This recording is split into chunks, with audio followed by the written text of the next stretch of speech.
Robert Kiyosaki, ये नाम आपने पिछले कुछ दिनों में ना मीम्स में जरूर सुना होगा, क्योंकि कियोसाकी की जो लॉस की न्यूज है ना, उसने उनको एक मीम मटेरियल ही बना दिया है। और लोगों ने ये भी कहना शुरू कर दिया कि जिस इंसान से अपनी खुद की वेल्थ नहीं संभाली गई, वो हमें क्या वेल्थ के बारे में सिखाएगा। लेकिन आप जानते हैं कि कुछ बिलियन डॉलर्स की लॉस से भी रॉबर्ट कियोसाकी की जो वेल्थ है उस पर कोई फर्क नहीं पड़ा। बिल्कुल सही सुना। यही रीजन है कि जो रॉबर्ट कियोसाकी की बुक है उसको फाइनेंशियल दुनिया के अंदर एक ग्रंथ माना जाता है। और सच बताऊं तो एक ऐसी बुक है जिसको मैं खुद सोचता हूँ कि काश मैंने इसको 10-12 साल पहले पढ़ लिया होता तो आज कुछ डिफरेंट ही सीन हो सकता था। तो अगर आपको बुक्स पढ़ने का शौक नहीं है ना, तो कोई बात नहीं, घबराइए मत। आज इस वीडियो के अंदर मैं रॉबर्ट कियोसाकी की जो बुक है, रिच डैड पुअर डैड, उसके बारे में एक हल्की सी समरी देना चाहता हूँ। उस बुक के बारे में आज इस वीडियो के अंदर आपको एक समरी मिलने वाली है, जिससे आपको क्लैरिटी के साथ पता चलेगा कि ये बुक कितनी पावरफुल है। तो लेसन नंबर 1 इस बुक के अंदर, अमीर लोग कभी पैसों के लिए काम नहीं करते। तो इस बुक के अंदर जो रॉबर्ट कियोसाकी होते हैं, वो अपने डैड को ना पुअर डैड कहते हैं, क्योंकि उनके जो फादर थे ना, वो काफी समय से डेडिकेशन के साथ काम कर रहे थे और काम करने के बावजूद इतने सालों से उनके पास कुछ खास पैसा नहीं था। तो जब रॉबर्ट ने अपने डैड से पूछा कि मैं अमीर कैसे बन सकता हूँ, पैसा कैसे कमाया जा सकता है, तो उनके डैड ने एक सिंपल आंसर दिया कि पैसा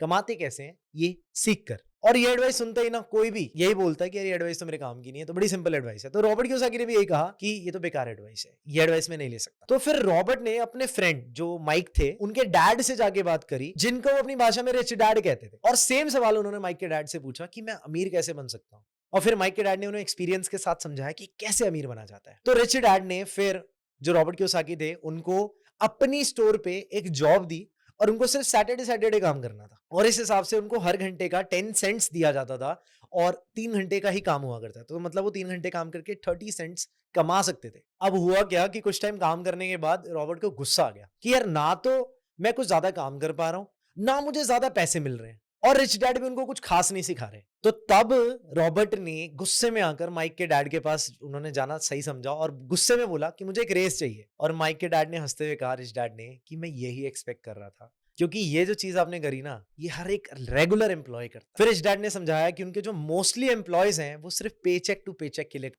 और यही जो चीज है उनको कभी अमीर नहीं बनने देती। लेकिन जब तुम एक अच्छे तरीके से सोच के अपने आसपास की जो सिचुएशंस है उसको एनालाइज करो, तो तुम पैसे कमाने के वेज ढूंढ सकते हो। उसके बाद जो माइक के डैड थे, उन्होंने माइक को और रॉबर्ट को बोला कि आप लोगों को एक कॉमिक के स्टोर पे, बुक स्टोर पे काम करना है, और वहां पर अपॉर्चुनिटीज क्रिएट करने का सोचना है, जहां पर बच्चे 10 सेंट्स देकर कॉमिक रीड किया करते थे वहां पे बैठ के। और ये आइडिया चल भी पड़ा, क्योंकि एक आइडिया अच्छा था, क्योंकि जो कॉमिक का प्राइस था उस टाइम पे वो 10 सेंट्स ही था, तो उतना ही पैसा उनको बन भी रहा था। और जब 3 महीने बीत चुके थे, तो माइक और जो रॉबर्ट थे उन्होंने बहुत अच्छे पैसे कमा लिए थे, अच्छे डॉलर्स कमा लिए थे। जो लेसन 2 है वो है फाइनेंशियल लिटरेसी। हम में से बहुत सारे लोग हैं ना, काफी अच्छा अमाउंट अभी अर्न कर रहे होंगे, पर क्वेश्चन ये होता है कि क्या हम सच में रिच हैं? तो आपको आंसर पता है। तो रॉबर्ट अपनी बुक के अंदर यही बात कहते हैं कि पैसा कमाने के साथ साथ आपको पैसा मैनेज करना भी आना बहुत जरूरी है। और लोगों को लगता है कि जिसके पास जितना पैसा है ना, वो उतना ज्यादा अमीर है, पर उनको एक चीज समझ नहीं आती कि जैसे जैसे इनकम बढ़ने लगती है, वैसे वैसे खर्चे भी बढ़ने लग जाते हैं, और खर्चे बढ़ने के साथ साथ लोग वापस वहीं आ जाते हैं जितना उनकी बेसिक इनकम पे उनके खर्चे हुआ करते थे। और ऐसे में अगर आप अपने एसेट्स बिल्ड करने में ध्यान नहीं देंगे, तो आपके पास जो पैसा आ रहा है ना, वो भी खत्म हो जाएगा। तो रॉबर्ट कियोसाकी ने कहा है कि एसेट्स बिल्ड करो, लाइबिलिटीज में पैसा मत डालो, बिल्ड एसेट्स जो आपको पे करके दे। और उन्होंने ये बात कई बार इस बुक के अंदर कही है कि अगर आपने अपना एसेट्स का और लाइबिलिटी का जो कॉलम है उसको मेंटेन रखा, और एसेट्स पे सारा पैसा लगा, और वहां से इनकम कमा के लाइबिलिटीज पे करना शुरू कर दी, तो व्हाट विल हैपन कि आपके एक्सपेंसेस ऑटोमेटिकली कम हो जाएंगे, और आपको वेल्दी बनने के लिए बहुत कम समय लगेगा। ये प्रूवन मेथड है वेल्दी बनने का। जितने भी लोग आप आसपास देखोगे ना, वो या रेंट से पैसे कमा रहे हैं, सर्विस से पैसे कमा रहे हैं, या फिर उनके पास लैंड्स है, और वो ऐसे कर करके वेल्दी होते जा रहे हैं, क्योंकि उनके पास जो एसेट है वो हमेशा रहता है, जो पैसे कमा के देता है। लेसन 3 जो रॉबर्ट कियोसाकी की बुक में लिखा है, that is mind your own business. तो रॉबर्ट कियोसाकी जब भी लोगों से ना उनके काम के बारे में पूछते हैं, तो लोग उनको अपना प्रोफेशन वगैरह बताने शुरू कर देते हैं। किसी ने कहा कि आई एम अ बैंकर, तो वो उनका काम है, वो मतलब अपना बिजनेस नहीं कर रहे, वो किसी और के लिए काम करते हैं। और हम पूरी जिंदगी किसी और के लिए काम करने में लगा देते हैं, और उनको अमीर बनाने में अपनी पूरी एनर्जी थोप देते हैं। और वो ये भी कहते हैं कि हमें अपने करियर के टाइम में अपना भी कुछ बिल्ड करने का सोचना चाहिए। तो इसका मतलब ये नहीं है कि आप अपनी करंट जॉब को छोड़ के अपना बिजनेस करना शुरू कर दो, ठीक है।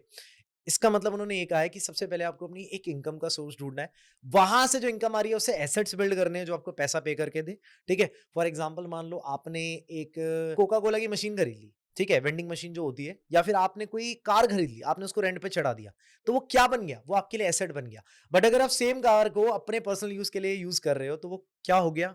वो आपके लिए एक लायबिलिटी बन गई जिसमें पैसा लग रहा है। कई लोग घर पे रहते हैं, बोलते हैं अरे हमारा घर है, ये हमारे लिए एसेट है। हो सकता है, बट अभी वो लायबिलिटी है। अगर उस घर में आपने रूम्स रेंट पे नहीं दे रखे, उससे इनकम नहीं आ रही, तो एक लायबिलिटी है। एसेट तो है आपके पास, बट वो एक लायबिलिटी। तो जैसे रॉबर्ट कियोसाकी ने अपना जॉब करते करते अपनी जेरोक्स की कंपनी को शुरू किया था, तो वो दोनों चीज पे बराबर फोकस किया करते थे। वो जॉब के बाद अपनी कंपनी पे फोकस किया करते थे और वहां से पैसे बनाया करते थे, और उन्होंने सब मैनेज करा हुआ था कि जिसमें उनका ज्यादा एफर्ट नहीं लगता था और जो कैश फ्लो होता है वो भी बना रहता था। और रॉबर्ट कियोसाकी हमेशा से कहते आ रहे हैं कि यार अपने एसेट्स बिल्ड करो, अपनी रियल एस्टेट खरीदो, बॉन्ड्स में पैसा लगाओ, स्टॉक्स में पैसा लगाओ, या फिर आप सिल्वर खरीद सकते हो। इतनी सारी चीजें हैं जिसमें आप अपना पैसा लगा सकते हो, ठीक है? और ऐसे बहुत सारे एसेट्स हैं जिनके बारे में आप रिसर्च करके एक लगातार चलने वाला इनकम सोर्स बना सकते हो। जो चौथा लेसन है that is understanding of taxes. जो टैक्स पे करने का कॉन्सेप्ट था ना, वो हमेशा से एग्जिस्ट नहीं करता था, जिसको हम लगान भी कहते हैं। एक मूवी भी आई थी लगान। ब्रिटिशर्स, मतलब जो टैक्स था, शुरू हुआ धीरे धीरे धीरे करते करते वो हर जगह फैल गया। तो इनडायरेक्टली जो टैक्स था वो रिच लोगों को पनिश करने का एक मेथड था। और ये जो टैक्स का आइडिया था ना, ये किसी अमीर इंसान ने नहीं निकाला, अमीर लोगों के ग्रुप ने नहीं निकाला, ये मिडिल क्लास लोगों ने टैक्सेशन का जो आइडिया था, इसको फोर्स कर करके एस्टेब्लिश करवाया, ताकि जो अमीर लोग हैं उनसे टैक्स लिया जाए। तो आज के टाइम में बहुत समझदारी से लोग अपना टैक्स बचाते हैं। जो अपर मिडिल क्लास लोग हैं, जिनकी नेटवर्थ 5 करोड़ से या 50 करोड़ के बीच में, उनसे भी ज्यादा टैक्स वो लोग बचा लेते हैं। मतलब दे आर वेरी स्मार्ट कि उनको अपना टैक्स मैनेज करना आता है। तो जो लेसन 5 रॉबर्ट कियोसाकी ने बताया, that is the rich people invest in money. जैसे 1990s के अंदर एरिजोना की एक कंपनी बहुत बुरे हालत के अंदर, जहां पर लोग बहुत ज्यादा परेशान थे, तो उस टाइम पे रॉबर्ट कियोसाकी और उनकी वाइफ ने मिलकर एक घर खरीदा, जिनकी उस टाइम पे मार्केट की वैल्यू $75,000 थी। और उसी घर को उन्होंने $20,000 के अंदर खरीद लिया। तो इस घर को खरीदने के लिए इन्होंने $2,000 की डाउन पेमेंट करी, और उन्होंने बाकी जो अमाउंट था उसका लोन लिया, और उसके बाद उसी घर को उन्होंने रेंट पे चढ़ा के वहां से जो पैसा आ रहा था, जो रेंटल इनकम आ रही थी, उससे मॉर्गेज जो था उसको पे करना शुरू कर दिया। तो धीरे धीरे क्या हुआ कि जो एसेट था वो भी उनका हो गया, और उनकी जो प्रॉपर्टी थी वो तो उनकी थी, ठीक है, पर जो इनकम वो अलग से कर रहे थे, रेंटल इनकम, वो लगातार उनका एक इनकम सोर्स बन गया। इसी को हम कहते हैं कैश फ्लो, इसी को कहते हैं एसेट से पैसे आना। और वो सेम घर जिसको उन्होंने $20,000 के अंदर खरीदा, कुछ सालों के बाद उसी घर को उन्होंने $65,000 के अंदर सेल कर दिया। तो लगभग आप देख सकते हो कि $45,000 का उन्होंने प्रॉफिट कमाया, वो भी कुछ सालों के अंदर। और बीच में जो उन्होंने पर्सनल इनकम करी उस प्रॉपर्टी से, उसकी तो बात भी अलग है। जो छठा लेसन बताया रॉबर्ट कियोसाकी ने कि learn to not work for money. पैसों के लिए काम करना आपको बंद करना पड़ेगा, क्योंकि जब तक आप पैसों के लिए काम करते रहोगे, आप कभी बड़ा पैसा नहीं कमा सकते। आप हमेशा देखो, जो बड़े रईस लोग होते हैं, वो अपने पैसों को काम पे लगाते हैं। वो अपने पैसों से ऐसे एसेट्स को क्रिएट कर देते हैं जो चलती रहती है। ऐसी बहुत सारी कंपनीज होते हैं, ऐसे बहुत सारे मतलब बिजनेस होते हैं, जहां पर जो बिजनेस ओनर होते हैं वो अपना पैसा लगाते हैं काम पे, और बाकी उनको वहां से रिटर्न आना शुरू हो जाता है। ऐसा जरूरी नहीं है कि आपको पैसा कमाने के लिए खुद प्रेजेंट होना जरूरी है।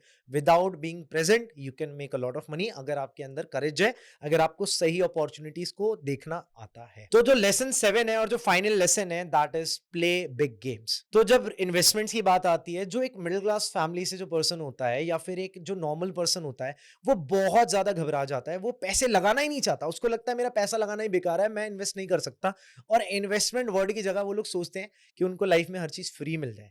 तो एक सिंपल सा मैथ है कि अगर आपको कुछ बड़ा चाहिए, तो उसके लिए आपको रिस्क भी बड़ा लेना पड़ता है, उसके लिए आपको इन्वेस्टमेंट भी बड़ी करनी होती है। जैसे मैं अपनी लाइफ के अंदर मैं ऐसे रिस्क लेता हूं जो मुझे नहीं लेने चाहिए, बट कैलकुलेशन के साथ दिन दिन के हिसाब से भी हम ऐसे रिस्क लेते हैं जो बहुत बड़े होते हैं। तो रॉबर्ट कियोसाकी का एक सिंपल भाषा में ये कहना है कि when you are young, take risk, invest your money, और मल्टीपल जगह पे अपनी इनकम को, मतलब जो आपके जो एसेट्स हैं उसको डाइवर्सिफाई करो, पैसों को, और वहां से अपने इनकम सोर्स को बनाओ। तो गाइस, ये थी रॉबर्ट कियोसाकी की book rich dad poor dad. इसके बारे में मैं एक शॉर्ट सी समरी लेके आया।